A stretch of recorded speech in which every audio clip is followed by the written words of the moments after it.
Hey everybody, it's Saturday about 6 o'clock. There's not an ounce of wind out. We just got in from a fantastic walk with the dogs, and it's, I don't know, it's cold, maybe -6, -7. The water's going to be the same temperature as it always is, which is about 0.5. And I got lots of comments about that last video. It was a little bit long, so I thought I'd do another one. Call it the Cold Plunge Chronicles, or whatever you want to call it. Anyway, usually I get in the morning. Today I did a workout and then a pretty hard spin class. And what I find after my spin classes is I'm super warm. And then shortly after that, whether it's because of my clothes are drenched or whatever, I get a little bit chilled. So I don't really feel like getting in the cold tank when I do that. So, but what I did find is that I actually really craving it tonight. So I'm excited to get in, which is interesting. I mean, I've done this hundreds of times, but the interesting thing is even though I've done it a bunch of times, I still have this thought that goes through my head, like, what's it going to feel like when I get into this really cold water? You know, it's all about preparation, and, you know, the water stays the same temperature, but the breathing's right and everything else, it should feel the same. I don't know how long I'm going to stay in today. We'll see. Hopefully we get the breathing under control really quick and I can enjoy it. I don't, people ask me what time I usually get in. Usually it's in the morning, and when I do get in at night, I like to do it 6 or 6:30 at the latest, because it does energize you. For sure it energizes you. And you want to make sure you can sleep. But having said that, it's also important that you don't do it too close to when you sleep. But what will also happen, there's a chemical release, I can't remember what it's called, that will actually help you sleep better when you're doing these cold plunges regularly. So I'm going to get in now. I'm going to set my watch here today. I always kind of interested in what my heart rate does when I get in. It might be a little bit elevated right now because I had such a tough spin class this morning. My resting heart rate's about 42 or so. Not that that means anything right now, but just in case you're wondering. So here we go. Oh, we got some ice on the goddamn step here. Oh well, I guess I'll just have to be careful. So, as always, everybody, before you get in, big deep breaths, deep breaths. And like I use that chiropractor analogy, just with when they're about to snap your neck, they say breathe and then breathe out and then keep breathing out long. And then at the end of that out breath, that's when they snap your neck or your shoulder, whatever that is. So nice deep breaths. And when you get in, try to relax as quickly as you can. And I'm going to, I don't know, might stay in for 2 minutes, might stay in for 3, might stay in for 4. But then there's also the thing too, where you got to make sure you take the ego out of it. So don't stay in too long. All right. So here we go.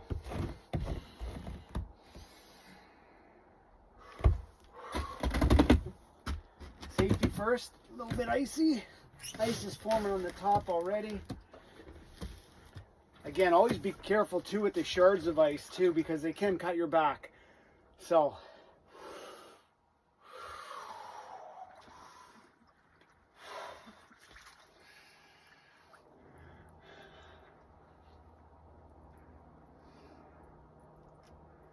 very quickly comfortable tonight. This is a good thing. Had a super tough spin class this morning. They're always hard if you choose to make them hard, but I had a little bit of extra time before class, so I did a little strength workout with the bands first, and then we had an awesome class, and then I was also up at 4:45 watching the tennis, watching Sabalenka play. Nice to see her win. But then at about 12, I kind of crashed. I think there was a big adrenaline, whatever you want to call it, an adrenaline. I get huge adrenaline before my classes, especially my Saturday class. Sometimes to the point where my hands will shake or whatever, and then I got to obviously do some extra breathing and bring my concentration down. Not my concentration, bring my energy level down, bring my heart rate down. But then during class, there's a huge amount of adrenaline, and that lasts about probably till about an hour or so after class, and then it's time to take a rest.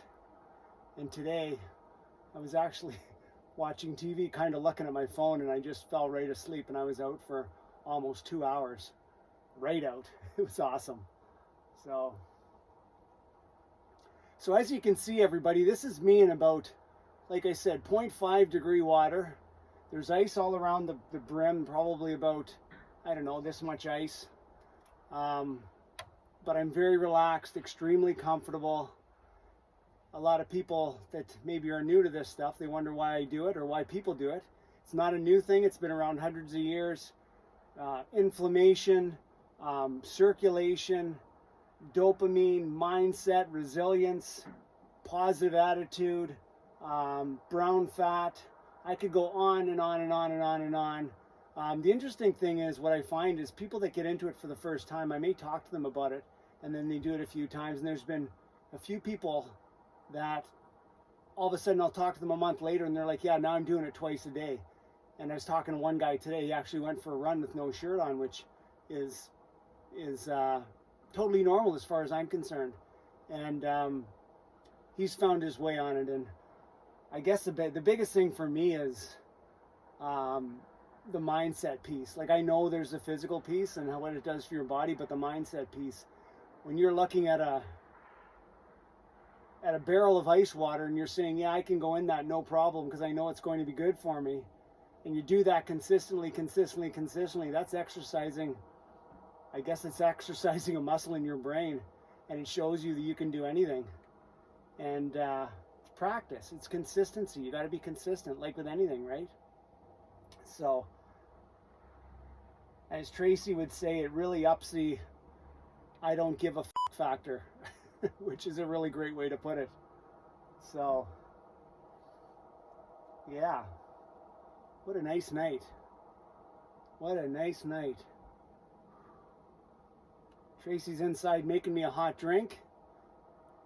Like I always tell you guys, when you get out of the cold water, you got to get into clothes right away, dry yourself off, allow yourself to warm up naturally, okay? Don't try to just get out and get on with your day, or else you're going to find yourself shivering for a long period after, and you don't want that. Okay, you want to make sure there's a thing called after drop. You've heard me talk about that before. Your body will continue to drop in temperature after, so be aware of that. And this cold water stuff, I've probably been doing it for off and on for about 10 years.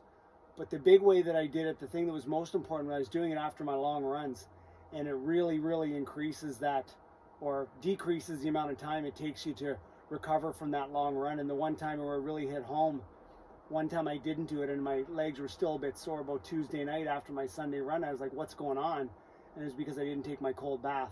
So anyway, I'm going to get out here. I don't know how long I've been in here. I know I've been chatting away. I hope you're all great. As always, reach out to me if you need anything with your health or wellness or fitness or spinning or whatever. I can likely help you, and if not, I can find somebody that can. All right? You guys have a great day. A great evening. Happy Saturday.